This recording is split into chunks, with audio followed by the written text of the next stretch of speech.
Chapter 14. Strong Remarks by a Father. Mr. Bennet advanced shakily into the room, and supported himself with one hand on the desk, while with the other he still plied the handkerchief on his overheated face. Much had occurred to disturb him this morning. On top of a broken night, he had had an affecting reconciliation scene with Mr. Mortimer, at the conclusion of which he had decided to take the first train to London, in the hope of intercepting Billie before she reached Sir Mallaby's office on her mission of war. The local train service kept such indecently early hours that he had been compelled to bolt his breakfast, and, in the absence of Billie, the only member of the household who knew how to drive the car, to walk to the station, a distance of nearly 2 miles, the last 100 yards of which he had covered at a rapid gallop, under the erroneous impression that an express, whose smoke he had seen in the distance, was the train he had come to catch. Arrived on the platform, he had had a trying wait, followed by a slow journey to Waterloo. The cab which he had taken at Waterloo had kept him in a lively state of apprehension all the way to the Savoy, owing to an apparent desire to climb over motor omnibuses when it could not get round them. At the Savoy he found that Billie had already left, which had involved another voyage through the London traffic under the auspices of a driver who appeared to be either blind or desirous of committing suicide. He had 3 flights of stairs to negotiate, and finally, arriving at the office, he had found his daughter in the circumstances already described. "Why, father," said Billie, "I didn't expect you." As an explanation of her behaviour, this might, no doubt, have been considered sufficient, but as an excuse for it, Mr. Bennet thought it inadequate, and would have said so, had he had enough breath. This physical limitation caused him to remain speechless, and to do the best he could in the way of stern fatherly reproof by puffing like a seal after a long dive in search of fish. Having done this, he became aware that Sam Marlowe was moving towards him with outstretched hand. It took a lot to disconcert Sam, and he was the calmest person present. He gave evidence of this in a neat speech. He did not in so many words congratulate Mr. Bennet on the piece of luck which had befallen him, but he tried to make him understand by his manner that he was distinctly to be envied as the prospective father-in-law of such a one as himself. "I am delighted to see you, Mr. Bennet," said Sam. "You could not have come at a more fortunate moment. You see for yourself how things are. There is no need for a long explanation. You came to find a daughter, Mr. Bennet, and you have found a son." And he would like to see the man, thought Sam, who could have put it more cleverly and pleasantly and tactfully than that. "What are you talking about?" said Mr. Bennet, recovering breath. "I haven't got a son." "I will be a son to you. I will be the prop of your declining years." "What the devil do you mean, my declining years?" demanded Mr. Bennet with asperity. "He means when they do decline, father dear," said Billie. Of course," said Sam. "When they do decline. Not till then, of course. I wouldn't dream of it. But once they do decline, count on me. And I should like to say for my part," he went on handsomely, "what an honour I think it to become the son-in-law of a man like Mr. Bennet. Bennet of New York," he added spaciously, not so much because he knew what he meant, for he would have been the first to admit that he did not, but because it sounded well. "Oh," said Mr. Bennet, "you do you?" Mr. Bennet sat down. He put away his handkerchief, which had certainly earned a rest. Then he fastened a baleful stare upon his newly discovered son. It was not the sort of look a proud and happy father-in-law to be ought to have directed at a prospective relative. It was not, as a matter of fact, the sort of look which anyone ought to have directed at anybody, except possibly an exceptionally prudish judge at a criminal in the dock, convicted of a more than usually atrocious murder. Billie, not being in the actual line of fire, only caught the tail end of it, but it was enough to create a misgiving. "Oh, father, you aren't angry?" "Angry?" "You can't be angry." "Why can't I be angry?" declared Mr. Bennet, with that sense of injury which comes to self-willed men when their whims are thwarted. "Why the devil shouldn't I be angry? I am angry. I come here and find you like this, and you seem to expect me to throw my hat in the air and give 3 rousing cheers.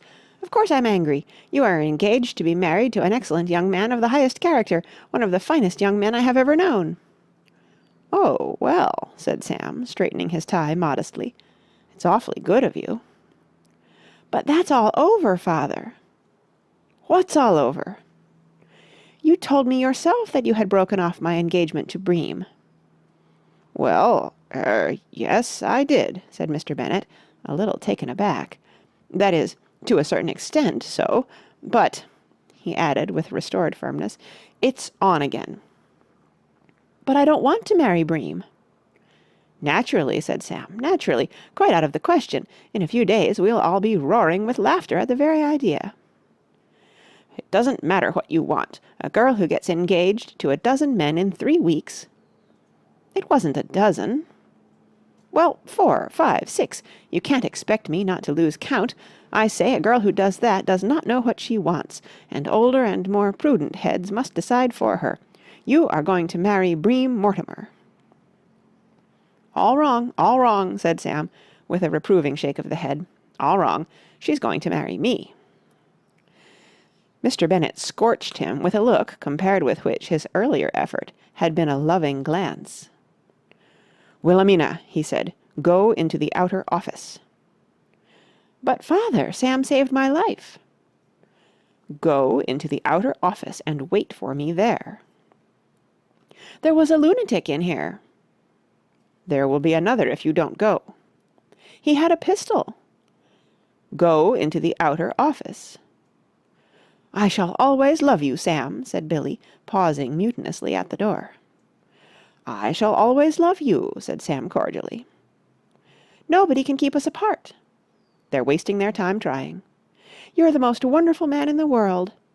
"There never was another girl like you."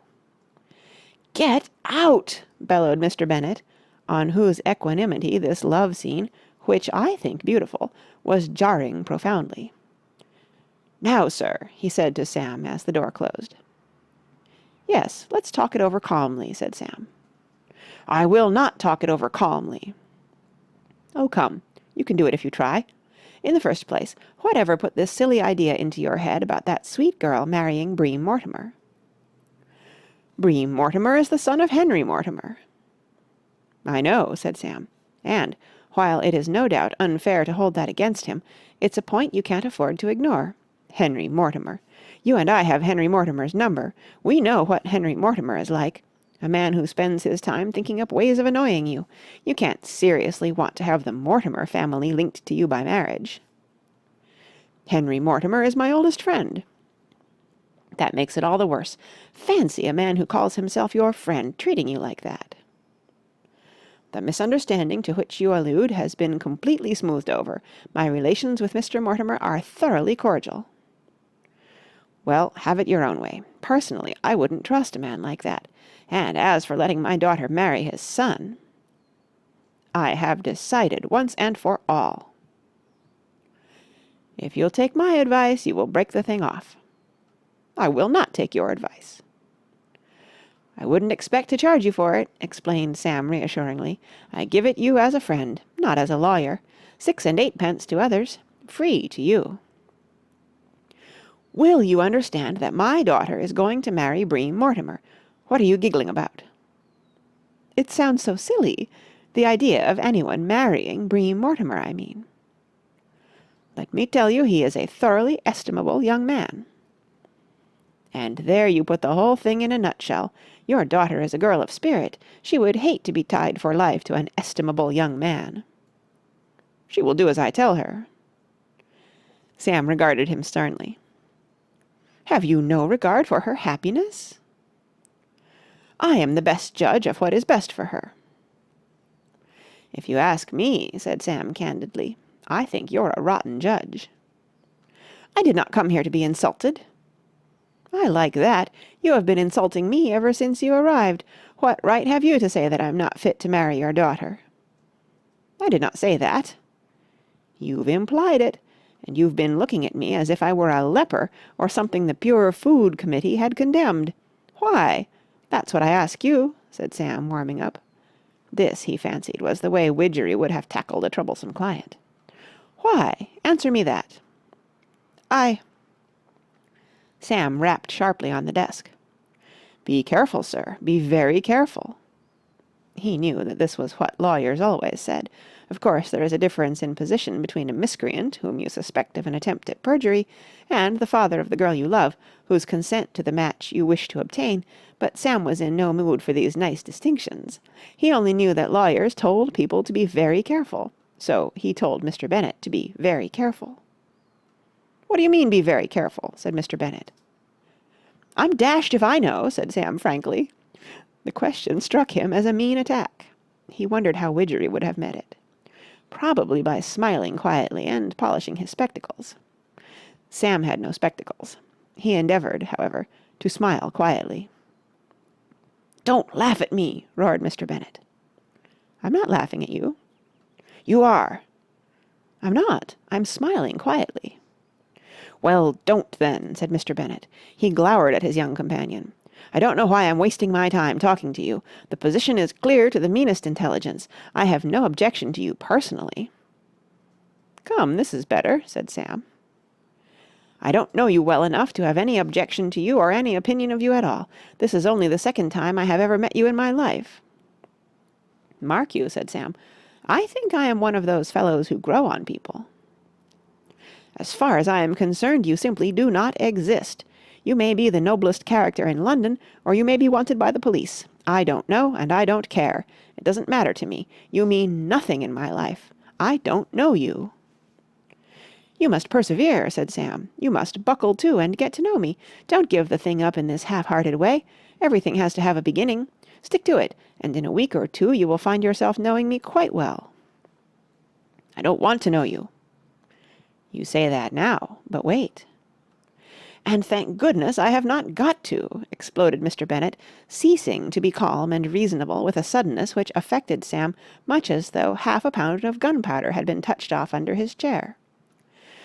"For the little I have seen of you has been quite enough. Kindly understand that my daughter is engaged to be married to another man, and that I do not wish to see or hear anything of you again. I shall try to forget your very existence, and I shall see to it that Wilhelmina does the same. You're an impudent scoundrel, sir, an impudent scoundrel. I don't like you. I don't wish to see you again. If you were the last man in the world, I wouldn't allow my daughter to marry you. If that is quite clear, I will wish you good morning." Mr. Bennet thundered out of the room, and Sam, temporarily stunned by the outburst, remained where he was, gaping. A few minutes later, life began to return to his palsied limbs. It occurred to him that Mr. Bennet had forgotten to kiss him good-bye, and he went into the outer office to tell him so. But the outer office was empty. Sam stood for a moment in thought. Then he returned to the inner office, and, picking up a timetable, began to look out trains to the village of Windlehurst in Hampshire, the nearest station to his Aunt Adeline's charming old-world house, Windles.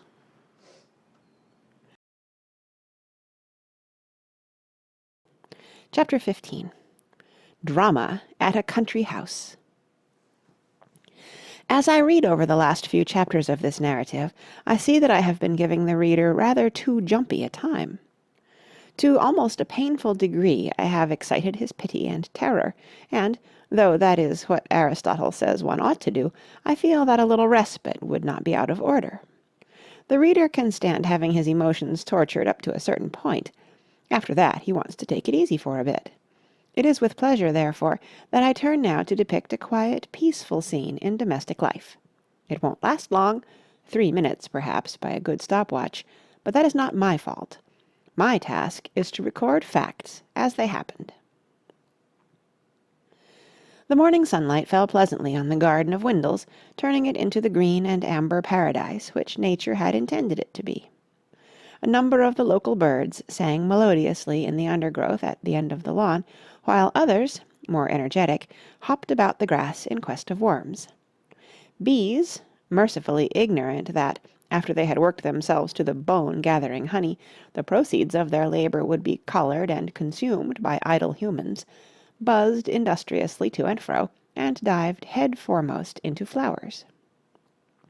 Winged insects danced sarabands in the sunshine. In a deck chair under the cedar tree, Billie Bennet, with a sketching block on her knee, was engaged in drawing a picture of the ruined castle. Beside her, curled up in a ball, lay her Pekingese dog, Pinky Boodles. Beside Pinky Boodles slept Smith, the bulldog. In the distant stable-yard, unseen but audible, a boy in shirt-sleeves was washing the car and singing as much as a treacherous memory would permit of a popular sentimental ballad. You may think that was all.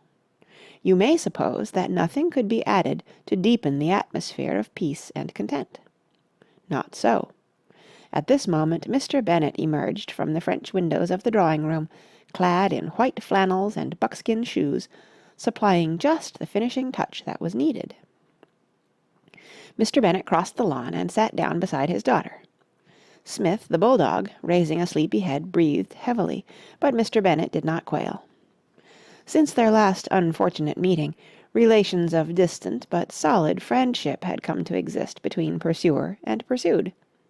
Sceptical at first, Mr. Bennet had at length allowed himself to be persuaded of the mildness of the animal's nature, and the essential purity of his motives.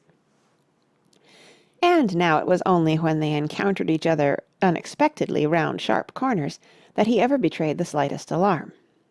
So now, while Smith slept on the grass, Mr. Bennet reclined in the chair. It was the nearest thing modern civilization has seen to the lion lying down with the lamb. "Sketching?" said Mr. Bennet. "Yes," said Billie, for there were no secrets between this girl and her father. At least, not many. She occasionally omitted to tell him some such trifle as that she had met Samuel Marlowe on the previous morning in a leafy lane, and intended to meet him again this afternoon. But apart from that, her mind was an open book. "It's a great morning," said Mr. Bennet. "So peaceful," said Billie. "The eggs you get in the country in England," said Mr. Bennet, suddenly striking a lyrical note, "are extraordinary. I had 3 for breakfast this morning, which defied competition, simply defied competition.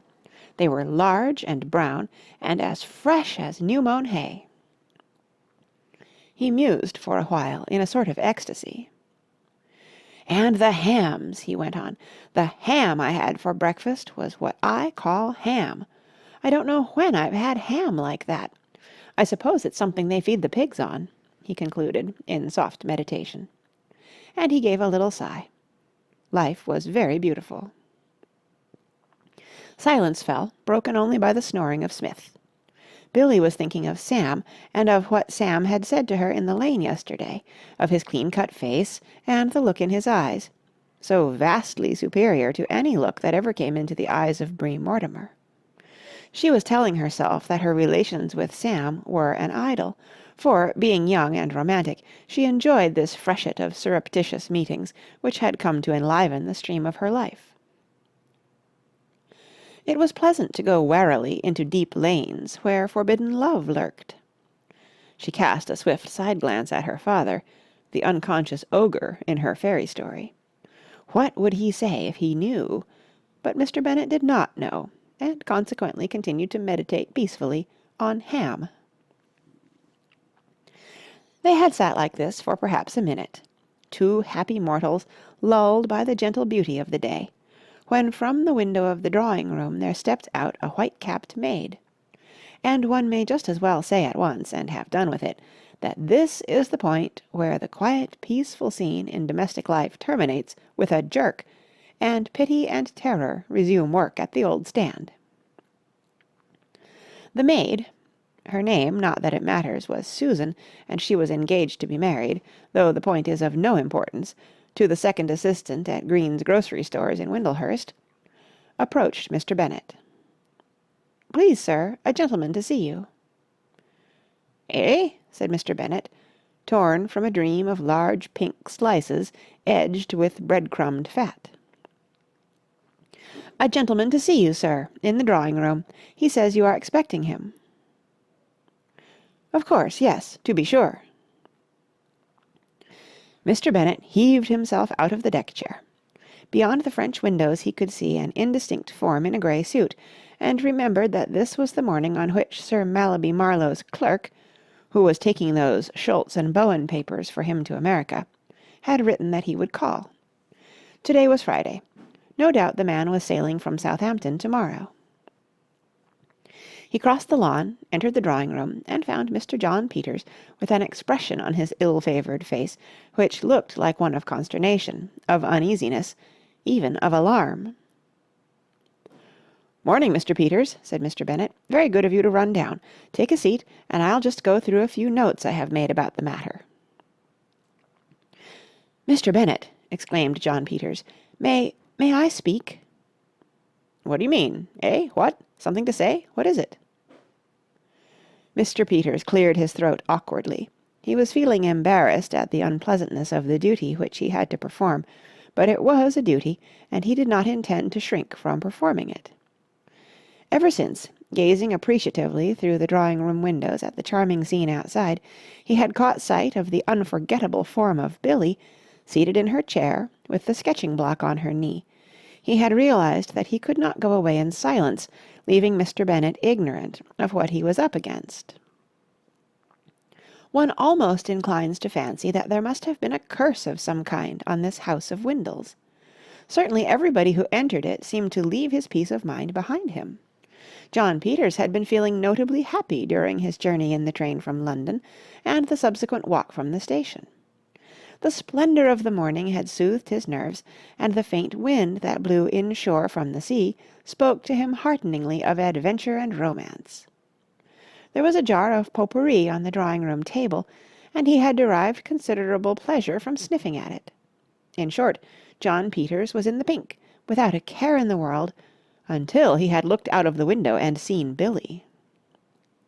"Mr. Bennet," he said, "I don't want to do anybody any harm, and if you know all about it, and she suits you, well and good, but I think it is my duty to inform you that your stenographer is not quite right in her head.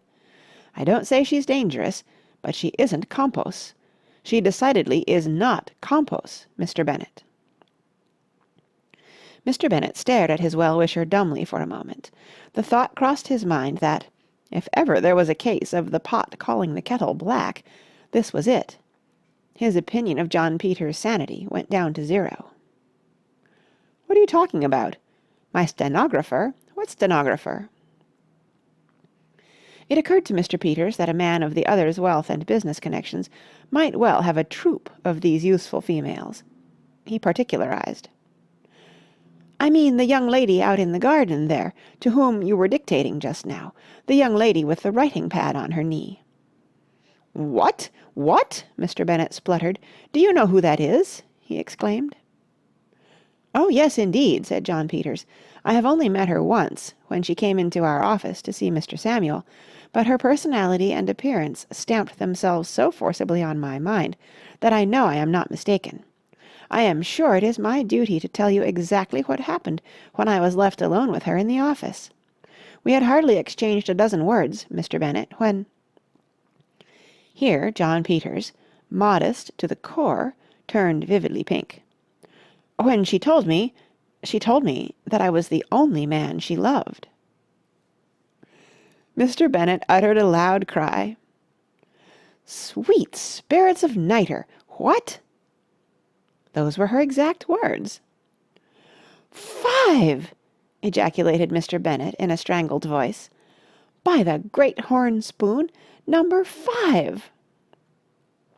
Mr. Peters could make nothing of this exclamation, and he was deterred from seeking light by the sudden action of his host, who, bounding from his seat, with a vivacity of which one would not have believed him capable, charged to the French window and emitted a bellow. "Wilhelmina!" Billie looked up from her sketching-block with a start. It seemed to her that there was a note of anguish, of panic in that voice. What her father could have found in the drawing-room to be frightened at, she did not know, but she dropped her block and hurried to his assistance. "What is it, father?" Mr. Bennet had retired within the room when she arrived, and, going in after him, she perceived at once what had caused his alarm. There before her, looking more sinister than ever, stood the lunatic Peters, and there was an ominous bulge in his right coat pocket, which to her excited senses betrayed the presence of the revolver. What John Peters was, as a matter of fact, carrying in his right coat pocket was a bag of mixed chocolates, which he had purchased in Windlehurst. But Billie's eyes, though bright, had no X-ray quality. Her simple creed was that if John Peters bulged at any point, that bulge must be caused by a pistol. She screamed and backed against the wall.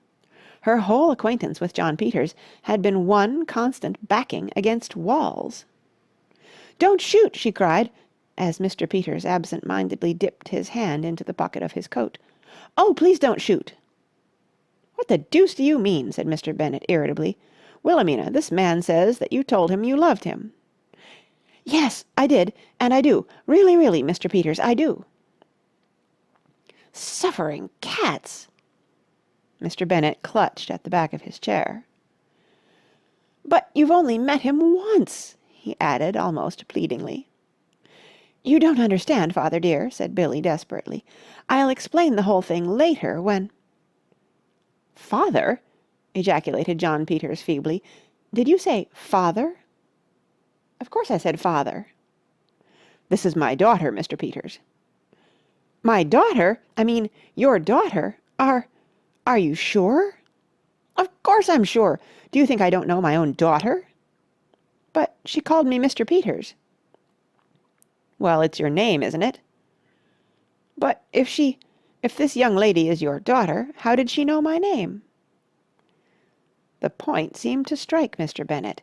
He turned to Billie. "That's true. Tell me, Wilhelmina, when did you and Mr. Peters meet?" "Why, in Sir Mallaby Marlowe's office, the morning you came there and found me when I was talking to Sam." Mr. Peters uttered a subdued gargling sound. He was finding this scene oppressive to a not very robust intellect. "Mr. Samuel told me your name was Miss Milliken," he said dully. Billie stared at him. "Mr. Marlowe told you my name was Miss Milliken?" she repeated. "He told me that you were the sister of Miss Milliken, who acts as a stenographer for the for Sir Mallaby, and sent me in to show you my revolver because he said you were interested and wanted to see it."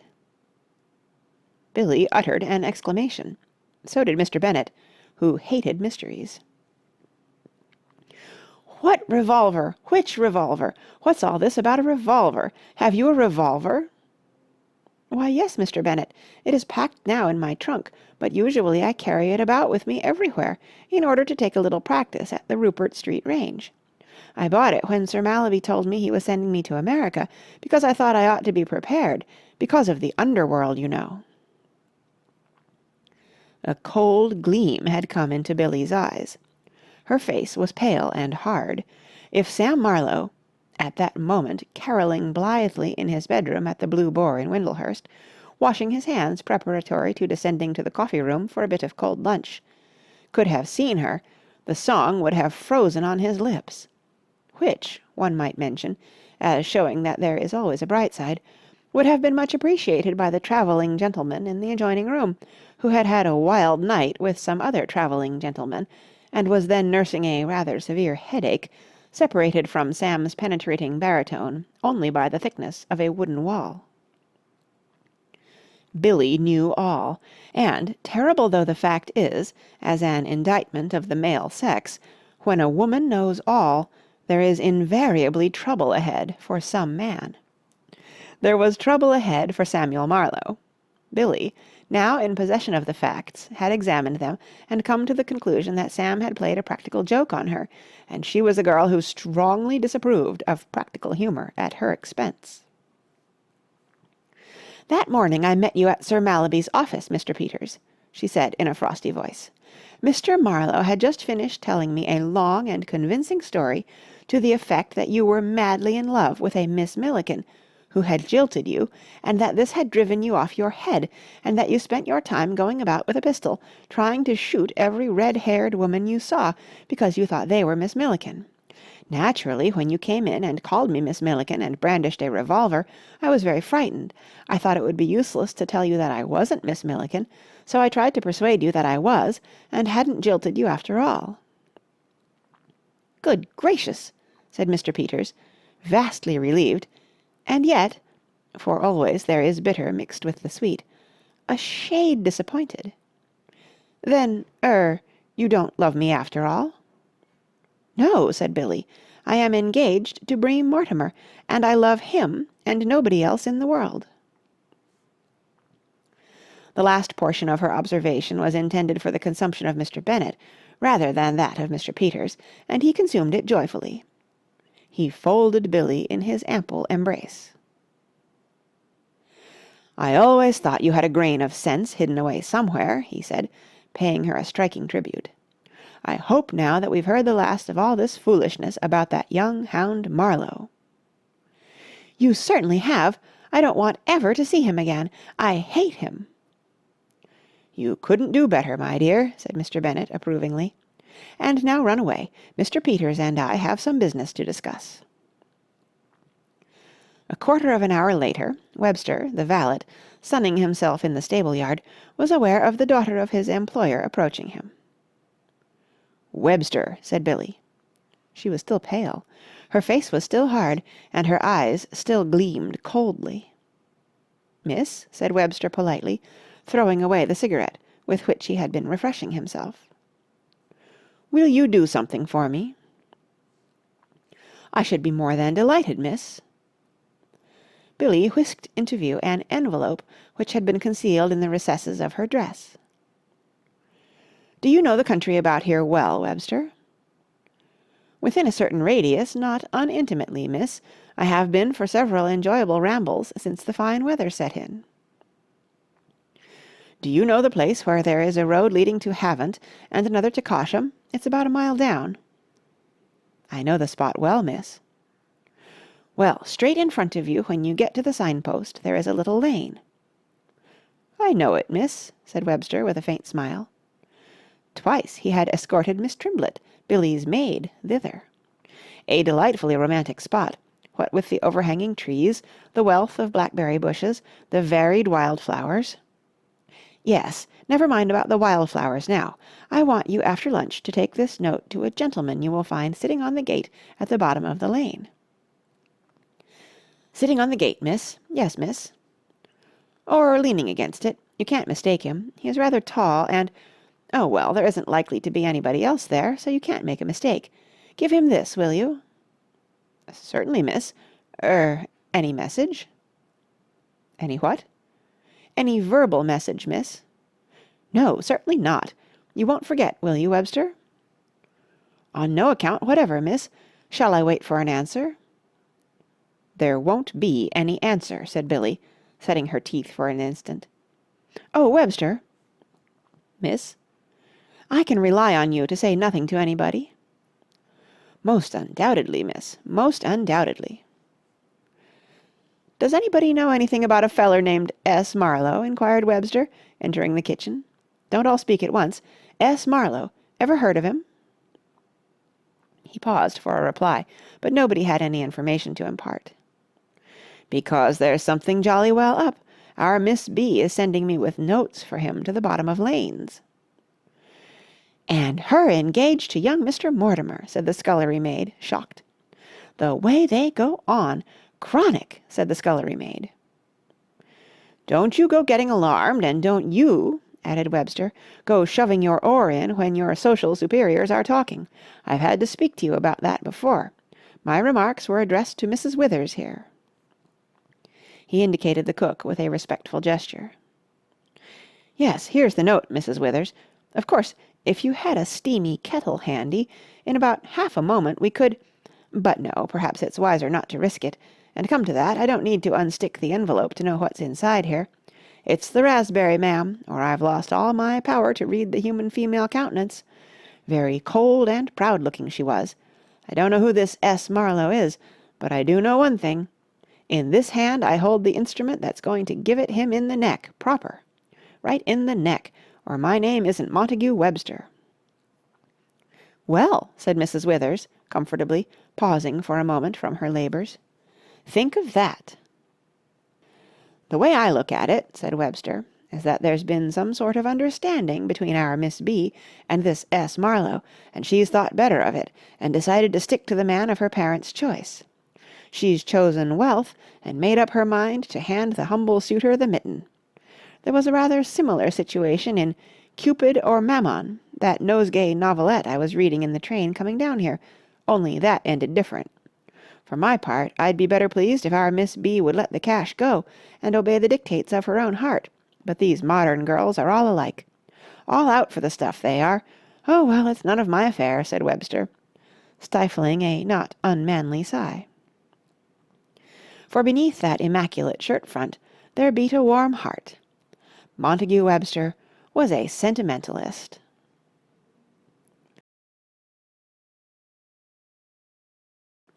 Chapter 16. Webster, Friend in Need. At 2:30 that afternoon, full of optimism and cold beef, gaily unconscious that Webster with measured strides was approaching ever nearer, with the note that was to give it to him in the neck, proper, Samuel Marlowe dangled his feet from the top bar of the gate at the end of the lane, and smoked contentedly as he waited for Billie to make her appearance. He had had an excellent lunch. His pipe was drawing well, and all nature smiled. The breeze from the sea across the meadows tickled pleasantly the back of his head, and sang a soothing song in the long grass and ragged robins at his feet. He was looking forward with a roseate glow of anticipation to the moment when the white flutter of Billie's dress would break the green of the foreground. How eagerly he would jump from the gate! How lovingly he would—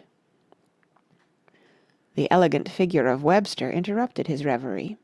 Sam had never seen Webster before, and it was with no pleasure that he saw him now. He had come to regard this lane as his own private property, and he resented trespassers. He tucked his legs under him, and scowled at Webster under the brim of his hat. The valet advanced towards him with the air of an affable executioner stepping daintily to the block. "Mr. Marlowe, sir?" he inquired politely. Sam was startled. He could make nothing of this. "Eh? What?" "Have I the pleasure of addressing Mr. S. Marlowe?"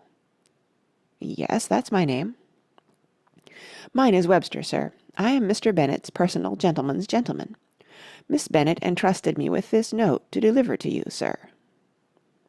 Sam began to grasp the position. For some reason or other, the dear girl had been prevented from coming this afternoon, and she had written to explain and relieve his anxiety. It was like her. It was just the sweet, thoughtful thing he would have expected her to do. His contentment with the existing scheme of things returned. The sun shone out again, and he found himself amiably disposed towards the messenger. "Fine day," he said as he took the note. "Extremely, sir," said Webster, outwardly unemotional, inwardly full of a grave pity. It was plain to him that there had been no previous little rift to prepare the young man for the cervical operation which awaited him, and he edged a little nearer in order to be handy to catch Sam if the shock knocked him off the gate. As it happened, it did not. Having read the opening words of the note, Sam rocked violently, but his feet were twined about the lower bars, and thus saved him from overbalancing. Webster stepped back, relieved. The note fluttered to the ground. Webster, picking it up and handing it back, was enabled to get a glimpse of the first two sentences. They confirmed his suspicions. The note was hot stuff. Assuming that it continued as it began, it was about the warmest thing of its kind that pen had ever written. Webster had received one or two heated epistles from the sex in his time. Your man of gallantry can hardly hope to escape these unpleasantnesses. But none had got off the mark quite so swiftly, and with quite so much frigid violence as this. "Thanks," said Sam mechanically. "Not at all, sir. You are very welcome." Sam resumed his reading. A cold perspiration broke out on his forehead.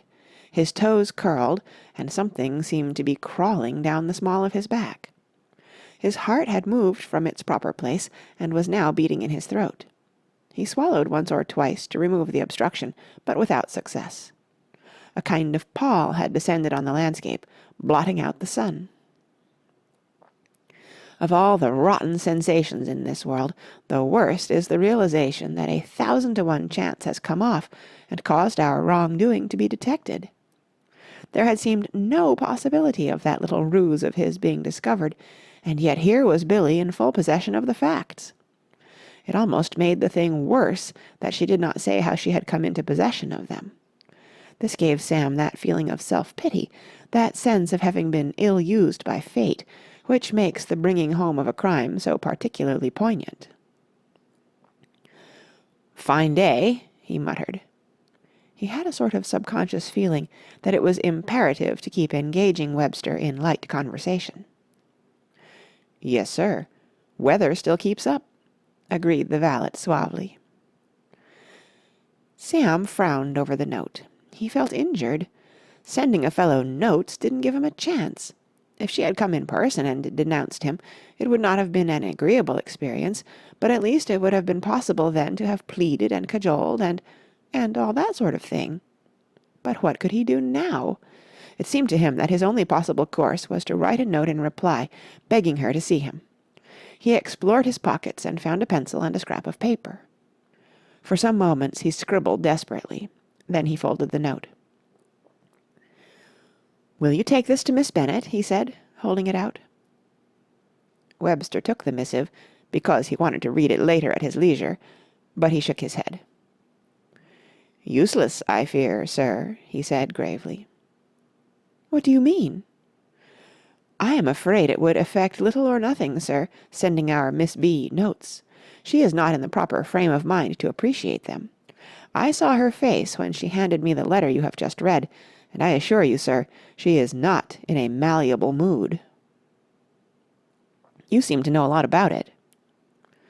"I have studied the sex, sir," said Webster modestly. "I mean about my business, confound it. You seem to know all about it." "Why, yes, sir. I think I may say that I have grasped the position of affairs. And if you will permit me to say so, sir, you have my respectful sympathy." Dignity is a sensitive plant which nourishes only under the fairest conditions.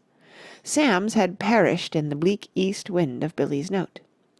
In other circumstances he might have resented this intrusion of a stranger into his most intimate concerns. His only emotion now was one of dull but distinct gratitude. The four winds of heaven blew chilly upon his raw and unprotected soul, and he wanted to wrap it up in a mantle of sympathy, careless of the source from which he borrowed that mantle. If Webster felt disposed, as he seemed to indicate, to comfort him, let the thing go on. At that moment Sam would have accepted condolences from a coal-heaver. "I was reading a story, one of the Nosegay novelettes, I do not know if you are familiar with the series, sir, in which much the same situation occurred. It was entitled Cupid or Mammon. The heroine, Lady Blanche Trefusis, forced by her parents to wed a wealthy suitor, dispatches a note to her humble lover informing him that it cannot be. I believe it often happens like that, sir." "You're all wrong," said Sam. "It's not that at all." "Indeed, sir? I supposed it was." "Nothing like it. I... Sam's dignity, on its deathbed, made a last effort to assert itself. "I don't know what it's got to do with you." "Precisely, sir," said Webster with dignity. "Just as you say. Good afternoon, sir." He swayed gracefully, conveying a suggestion of departure without moving his feet. The action was enough for Sam. Dignity gave an expiring gurgle and passed away, regretted by all. "Don't go!" he cried. The idea of being left alone in this infernal lane, without human support, overpowered him. Moreover, Webster had personality. He exuded it. Already Sam had begun to cling to him in spirit and rely on his support. "Don't go." "Certainly not, if you do not wish it, sir." Webster coughed gently, to show his appreciation of the delicate nature of the conversation. He was consumed with curiosity, and his threatened departure had been but a pretense. A team of horses could not have moved Webster at that moment.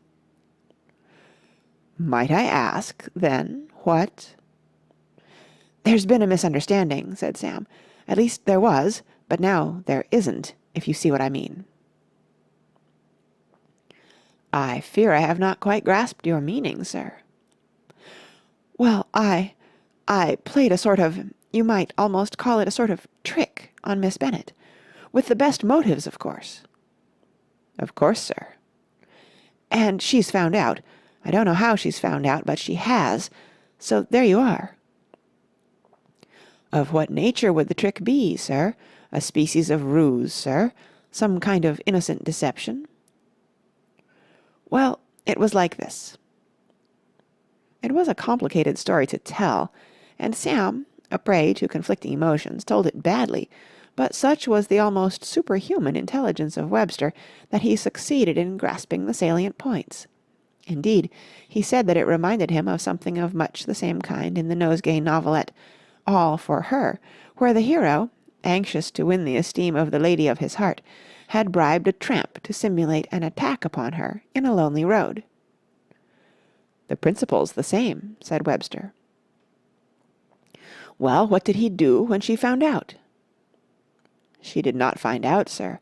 All ended happily, and never had the wedding bells in the old village church rung out a blither peal than they did at the subsequent union." Sam was thoughtful. "Bribed a tramp to attack her, did he?" "Yes, sir. She had never thought much of him till that moment, sir. Very cold and haughty she had been, his social status being considerably inferior to her own. But when she cried for help, and he dashed out from behind a hedge, well, it made all the difference." "I wonder where I could get a good tramp," said Sam meditatively. Webster shook his head. "I really would hardly recommend such a procedure, sir." "No, it would be difficult to make a tramp understand what you wanted." Sam brightened. "I've got it. You pretend to attack her, and I'll—" "I couldn't, sir. I couldn't, really. I should jeopardize my situation." "Oh, come, be a man." "No, sir, I fear not. There's a difference between handing in your resignation—I was compelled to do that only recently, owing to a few words I had with the governor, though subsequently prevailed upon to withdraw it. I say there's a difference between handing in your resignation and being given the sack, and that's what would happen. Without a character, what's more, and lucky if it didn't mean a prison cell. No, sir, I could not contemplate such a thing." "Then I don't see that there's anything to be done," said Sam morosely. "Oh, I shouldn't say that, sir," said Webster encouragingly. "It's simply a matter of finding the way. The problem confronting us, you, I should say." "Us," said Sam. "Most decidedly us." "Thank you very much, sir. I would not have presumed, but if you say so. The problem confronting us, as I envisage it, resolves itself into this. You have offended our Miss B, and she has expressed a disinclination ever to see you again.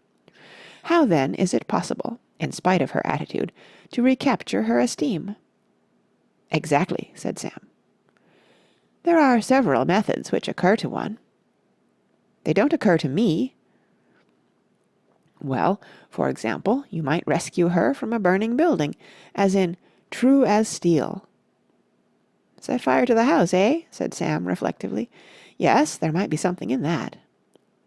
"I would hardly advise such a thing," said Webster, a little hastily, flattered at the readiness with which his disciple was taking his advice, yet acutely alive to the fact that he slept at the top of the house himself.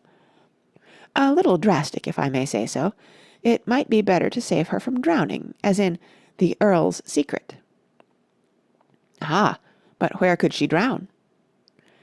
"Well, there is a lake in the grounds." "Excellent," said Sam. "Terrific. I knew I could rely on you. Say no more. The whole thing's settled.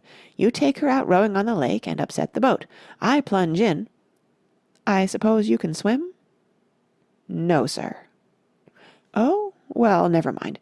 You'll manage somehow, I expect. Cling to the upturned boat or something, I shouldn't wonder. There's always a way. Yes, that's the plan. When is the earliest you could arrange this?" "I fear such a course must be considered out of the question, sir. It really wouldn't do." "I can't see a flaw in it." "Well, in the first place, it would certainly jeopardize my situation." "Oh, hang your situation! You talk as if you were Prime Minister or something. You can easily get another situation, a valuable man like you," said Sam ingratiatingly. "No, sir," said Webster firmly. From boyhood up I've always had a regular horror of the water. I can't so much as go paddling without an uneasy feeling."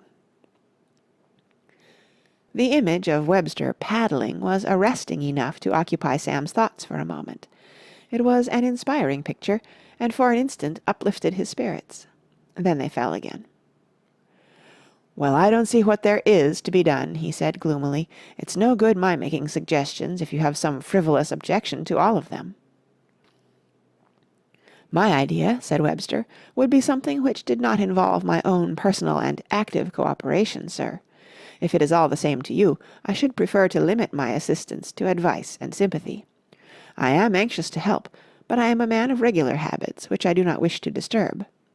Did you ever read Footpaths of Fate in the Nosegay series, sir? I've only just remembered it, and it contains the most helpful suggestion of the lot. There had been a misunderstanding between the heroine and the hero. Their names have slipped my mind, though I fancy his was Cyril, and she had told him to hop it." "To what?" "To leave her forever, sir. And what do you think he did?" "How the deuce do I know?" "He kidnapped her little brother, sir, to whom she was devoted, kept him hidden for a bit, and then returned him, and in her gratitude all was forgotten and forgiven, and never—" "I know. Never had the bells of the old village church—" "Rung out a blither peal. Exactly, sir. Well, there, if you will allow me to say so, you are, sir. You need seek no further for a plan of action." "Miss Bennet hasn't got a little brother." "No, sir, but she has a dog, and is greatly attached to it." Sam stared. From the expression on his face, it was evident that Webster imagined himself to have made a suggestion of exceptional intelligence. It struck Sam as the silliest he had ever heard. "You mean I ought to steal her dog?" "Precisely, sir." "But, good heavens, have you seen that dog?" "The one to which I allude is a small brown animal with a fluffy tail." "Yes, and a bark like a steam siren, and, in addition to that, about 85 teeth, all sharper than razors. I couldn't get within 10 feet of that dog without its lifting the roof off, and if I did it would chew me into small pieces." "I had anticipated that difficulty, sir. In Footpaths of Fate there was a nurse who assisted the hero by drugging the child." "By Jove!" said Sam, impressed. "He rewarded her," said Webster, allowing his gaze to stray nonchalantly over the countryside, "liberally, very liberally." "If you mean that you expect me to reward you if you drug the dog," said Sam, "don't worry. Let me bring this thing off and you can have all I've got, and my cuff links as well. Come now, this is really beginning to look like something. Speak to me more of this matter. Where do we go from here?" "I beg your pardon, sir?" "I mean, what's the next step in the scheme? Oh, Lord!" Sam's face fell. The light of hope died out of his eyes. "It's all off. It can't be done. How could I possibly get into the house? I take it that the little brute sleeps in the house?" "That need constitute no obstacle, sir. No obstacle at all. The animal sleeps in a basket in the hall. Perhaps you are familiar with the interior of the house, sir?" "I haven't been inside it since I was at school. I'm Mr. Hignett's cousin, you know." "Indeed, sir? I wasn't aware. Mr. Hignett has the mumps, poor gentleman." "Has he?" said Sam, not particularly interested. "I used to stay with him," he went on, "during the holidays sometimes, but I've practically forgotten what the place is like inside. I remember the hall vaguely. Fireplace at one side, 1 or 2 suits of armour standing about, a sort of window ledge near the front door." "Precisely, sir. It is close beside that window ledge that the animal's basket is situated. If I administer a slight soporific—" "Yes, but you haven't explained yet how I am to get into the house in the first place." "Quite easily, sir. I can admit you through the drawing-room windows while dinner is in progress." "Fine." "You can then secret yourself in the cupboard in the drawing-room. Perhaps you can recollect the cupboard to which I refer, sir?" "No, I don't remember any cupboard. As a matter of fact, when I used to stay at the house, the drawing-room was barred. Mrs. Hignett wouldn't let us inside it, for fear we should smash her china. Is there a cupboard?" "Immediately behind the piano, sir. A nice, roomy cupboard. I was glancing into it myself in a spirit of idle curiosity only the other day. It contains nothing except a few knick-knacks on an upper shelf. You could lock yourself in from the interior, and be quite comfortably seated on the floor till the household retired to bed." "When would that be?" "They retire quite early, sir, as a rule. By 10:30 the coast is generally clear. At that time I would suggest that I came down and knocked on the cupboard door to notify you that all was well." Sam was glowing with frank approval. "You know, you're a master-mind," he said, enthusiastically. "You're very kind, sir." "One of the lads, by Jove," said Sam, "and not the worst of them. I don't want to flatter you, but there's a future for you in crime, if you cared to go in for it." "I am glad that you appreciate my poor efforts, sir. Then we will regard the scheme as passed and approved?" "I should say we would. It's a bird." "Very good, sir." "I'll be round at about 7:45. Will that be right?" "Admirable, sir." "And I say, about that soporific, don't overdo it. Don't go killing the little beast." "Oh, no, sir." "Well," said Sam, "you can't say it's not a temptation. And you know what you Napoleons of the underworld are."